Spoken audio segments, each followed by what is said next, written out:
வணக்கம் ஜோதிட நண்பர்களே. வரும் பிப்ரவரி மாதம் முதல் மே மாதம் வரைக்கும் கிரகங்களுடைய கூட்டணிகள் ஏற்படும். நவ கிரகங்களில் கேதுவை தவிர்த்து மற்ற 8 கிரகங்களும் ஒன்றோடு ஒன்று கலந்து கொண்டு இருக்கும். அதாவது மாத கிரகங்களும் வருட கிரகங்களும் ஒன்றாக இணையக்கூடிய காலகட்டம். பிப்ரவரி 14க்கு மேலே கிரகங்கள் ஒரு வரிசையாக இருந்து பிறகு மார்ச் 15லேருந்து ஏப்ரல் 15 வரைக்கும் கிரகங்கள் ஒன்றோடு ஒன்று கலந்து கூட்டு கிரகங்களாக மாறி அதன் பிறகு மே மாதத்தில் திரும்பவும் ஒரு வரிசையாக அமையும். கிட்டத்தட்ட இந்த அமைப்பு பார்த்திங்கன்னா பிப்ரவரி 14 ஆரம்பித்து மார்ச், ஏப்ரல், மே, கிட்டத்தட்ட ஜூன் முதல் வாரம் வரைக்கும் கூட தாக்குப்பிடிக்கும். கிரகங்கள் ஒன்றாக சேர்ந்து இருக்கும் பொழுது கூட்டு கிரக அமைப்புகள் ஏற்பட்டு கூட்டு கிரக யோகா அமைப்புகள் அப்படிங்கிறது செயல்படும். கிரகங்கள் வரிசையாக இருக்கும்போது கிரகமாளிகா யோகம் அப்படிங்கிறது செயல்படும். மாத கிரகங்களானது முதல்ல சனியோடு இணையுது, 2வது ராகுவோடு இணையுது, 3வது குருவோடு இணையுது.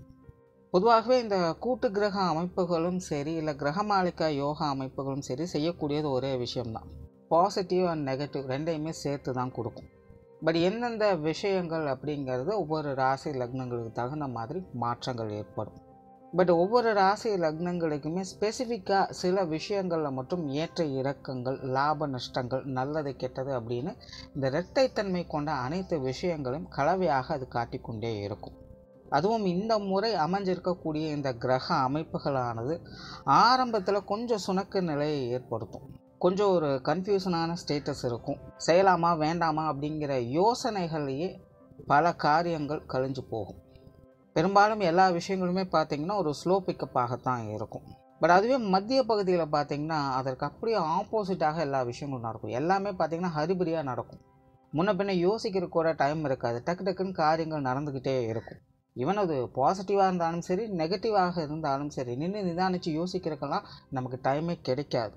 டக்கு டக்குன்னு விஷயங்கள் காரியங்கள் நகர்ந்து போய்கிட்டே இருக்கும். நிறைய சேஞ்சஸை எதிர்பார்க்கலாம் இந்த டைமில். கண்ணு மூடி கண்ணு திறக்கிறதுக்குள்ள என்ன நடந்துச்சு அப்படின்னு தெரியாத மாதிரி சில காரியங்கள்லாம் டக்கு டக்குன்னு மூவ் ஆகிட்டு போய்கிட்டே இருக்கும். இந்த கூட்டமைப்பில் கடைசி காலகட்டம் அப்படின்னு வரும்பொழுது ஒரு ரிலாக்ஸ்டான பொசிஷன் நமக்கு கிடைக்கும். அதாவது எப்படி இருக்கும்னு பார்த்திங்கன்னா, ஆரம்பத்தில் என்ன பண்ணுறதுனே தெரியாமல் முழிச்சிட்டு இருந்தோம். திடீர்னு இடையில என்ன நடந்ததுன்னு தெரியல, அறக்கப்பறக்க எல்லா விஷயங்களையும் செஞ்சு முடிச்சிட்டோம். இப்போ கொஞ்சம் நிம்மதியாக இருந்தால் போதும், அமைதியாக ரெஸ்ட் எடுத்தால் போதும் அப்படிங்கிற மைண்ட் செட்டுக்கு கொண்டுட்டு போகும். நல்லதோ கெட்டதோ சந்தோஷமோ துக்கமோ எப்படியோ அலைஞ்சு திரைஞ்சு கஷ்டப்பட்டு நினச்சதை செஞ்சு முடிச்சிட்டோம் அப்படிங்கிற ஒரு மைண்ட் செட்டில் நம்ம கொண்டு போய் உட்கார வைக்கும். பொதுவாக கூட்டு கிரக அமைப்புகள் ஏற்படும் பொழுது அங்கே பாசிட்டிவ் நெகட்டிவ் ரெண்டும் கலந்த விளைவுகள் தான் இருக்கும். காரணம் என்ன அப்படின்னு பார்த்தீங்கன்னா, கிரக கூட்டணிகள் அப்படிங்கிறது பாசிட்டிவ் கிரகங்களும் நெகட்டிவ் கிரகங்களும் இணையக்கூடிய அமைப்புகள் தான். தவிர ஸ்தான பலத்தின் அடிப்படையிலையும் பார்த்தீங்கன்னா சில கிரகங்கள் பாசிட்டிவாகவும் இருக்கும், சில கிரகங்கள் நெகட்டிவாகவும் இருக்கும். பட் இங்கே எல்லா கிரகங்களுமே ஒன்று சேரும் பொழுது அப்போ அங்கே ஸ்தான பலமும் அந்த பாசிட்டிவ் நெகட்டிவ் கலந்த நிலைகளை தான் அது செயல்படவும் செய்யும். ஸோ இயற்கையாகவே இந்த கூட்டு கிரக அமைப்புகள்லாம் ஏற்பட்டுடுச்சு அப்படின்னா முழுசாக நம்ம நல்ல விஷயங்களும் எதிர்பார்க்க முடியாது. அதுக்காக முழுசாக எல்லாமே கெட்ட விஷயங்கள் தான் அப்படின்னு சொல்லிட முடியாது. இந்த மாதிரியான கிரக அமைப்புகள் ஏற்படும் பொழுது தான் அங்கே அதிர்ஷ்டமும் வேலை செய்யும், துரதிர்ஷ்டமும் வேலை செய்யும். அது அதிர்ஷ்டமா இல்லை துரதிர்ஷ்டமா அப்படிங்கிறதான் அவங்களுடைய பிறப்பு ஜாதகம் முடிவு செய்யும். பிறப்பு ஜாதகத்தில் அவங்களுடைய கிரக அமைப்புகள் இப்போது எந்த நிலைமையில் இருக்குது அப்படிங்கிறத வச்சு அதை டிசைட் பண்ணலாம். பட் இங்கே நம்ம பொது பலன்கள் பார்க்கறதுனால ஜென்ரலாக இது எப்படி இருக்கும் அப்படிங்கிறத புரிஞ்சுக்கிட்டிங்கன்னா அதை கொஞ்சம் ஈஸியாக எடுத்துகிட்டு போகலாம். ஒருவேளை இந்த காலகட்டங்கள் உங்களுக்கு நல்ல விஷயங்கள் நடந்துக்கிட்டு இருக்குது அப்படின்னா நீங்கள் சந்தோஷமாக அதை மேற்கொண்டு எடுத்துகிட்டு போகலாம். ஒருவேளை உங்களுக்கு மோசமான விஷயங்கள் நடந்துகிட்ருக்கு அப்படின்னா நீங்கள் அதை நினச்சி பெருசாக பயப்பட வேண்டியதில் கவலைப்பட வேண்டியதில்லை. பெருசாக அதை நினச்சி ரிஸ்க் எடுக்காதீங்க, ஃப்ரீயாக விடுங்க. கொஞ்ச நாள் அது தானாகவே சரியாயிடும். திரும்ப திரும்ப அதே விஷயங்களுக்குள்ளே போய் மாட்டிக்காதீங்க. ஒரு 3 மாதம் பொறுமையாக இருந்துட்டு அதன் பிறகு உங்களோட ப்ராசஸை ஸ்டார்ட் பண்ணுங்கள். ஸோ அதற்கு தகுந்த மாதிரி நீங்கள் கொஞ்சம் ஃப்ளெக்சிபிளாக இருந்துட்டீங்க அப்படின்னா இந்த காலகட்டம் உங்களுக்கு கொஞ்சம் சமாளிக்கக்கூடிய வகையிலும் சிறப்பான வகையிலும் அமையும். தவிர பொதுவான வகையில் ஒவ்வொரு ராசி லக்னங்களின் வகையில் ஒவ்வொரு ராசிக்கும் ஒவ்வொரு விதமான வகையில் இது ஸ்பெசிஃபிக்காக வேலை செய்யும். அது உங்களுடைய ராசிக்கு என்னென்ன விஷயங்கள் அப்படிங்கிறத மேற்கொண்டு பார்க்கலாம். தவிர இது ராசிக்கு பொருந்துமா இல்லை லக்னத்துக்கு பொருந்துமா அப்படிங்கிற டவுட்டு வேண்டாம். ஏன்னா இது ராசிக்கும் பொருந்தும் லக்னத்துக்கும் பொருந்தும். மீனம் மீன ராசி மீன லக்னக்காரங்களுக்கு இந்த 4 மாத கிரக கூட்டணிகள் என்பது ஒரு கலவையான மாற்றங்கள் ஏற்படுத்தக்கூடிய காலகட்டமாக இருக்கும். தனிப்பட்ட முறையில் மீன ராசி மீன லக்னக்காரங்களாம் ரொம்பவுமே உற்சாகத்தோடும் கலகலப்போடும் செயல்பட்டு வருவாங்க. காரணம் என்னென்னா, இந்த காலகட்டங்களில் உங்களுடைய ராசிக்குள்ளேயே சுக்கிரன் உச்ச நிலையை அடைவாங்க.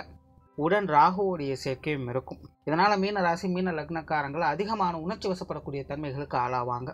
இளம் வயதில் இருக்கக்கூடியவங்களுக்கெல்லாம் பார்த்தீங்கன்னா பிடிவாத போக்குகள் அப்படிங்கிறது அதிகரிக்கும். சில விஷயங்கள்லாம் ரொம்பவுமே அடம் பிடிப்பாங்க. தனக்கு தேவை அப்படின்னா அதில் சரி தப்புன்னு யோசிக்காமல் அதுலேயே முனைப்போடு இருந்துக்கிட்டே வருவாங்க. ஒரு அட்ஜஸ்டபிள் டைப் இருக்காது.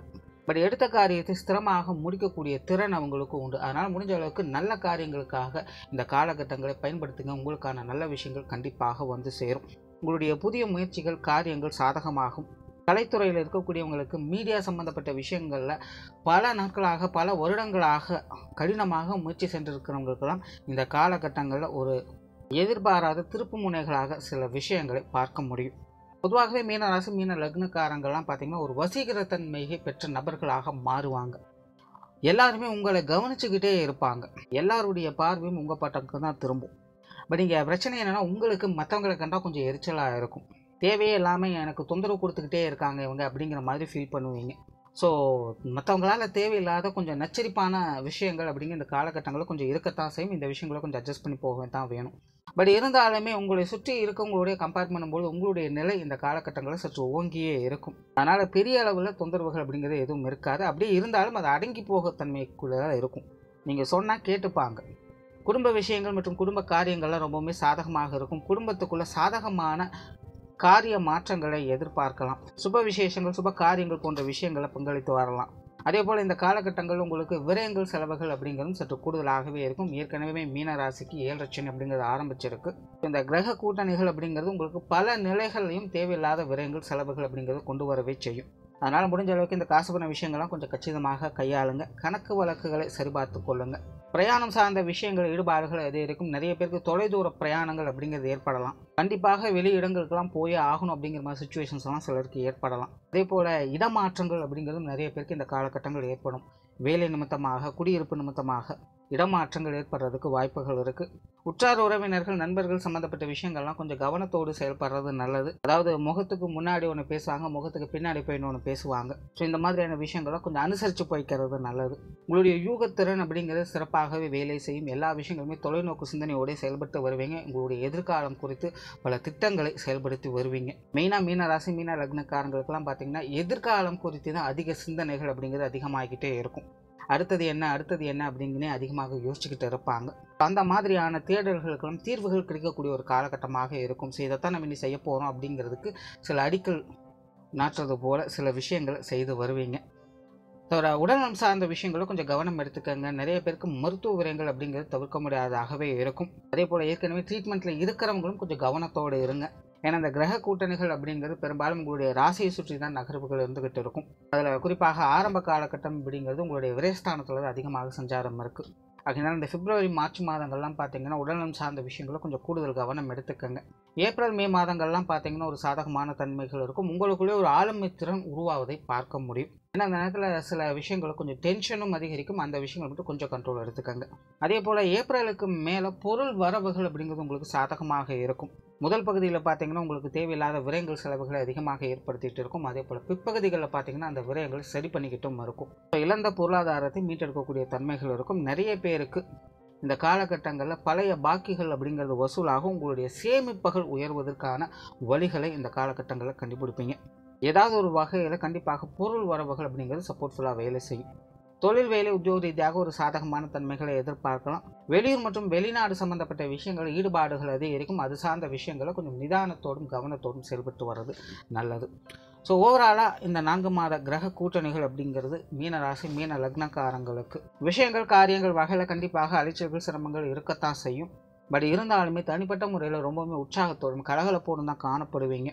உங்களுடைய மனோதைரியம் உங்களை எல்லா விஷயங்களுமே சாமர்த்தியமாக செயல்பட வைக்கும். அதன் மூலமாக சிறப்புகளையும் பார்த்து வருவீங்க.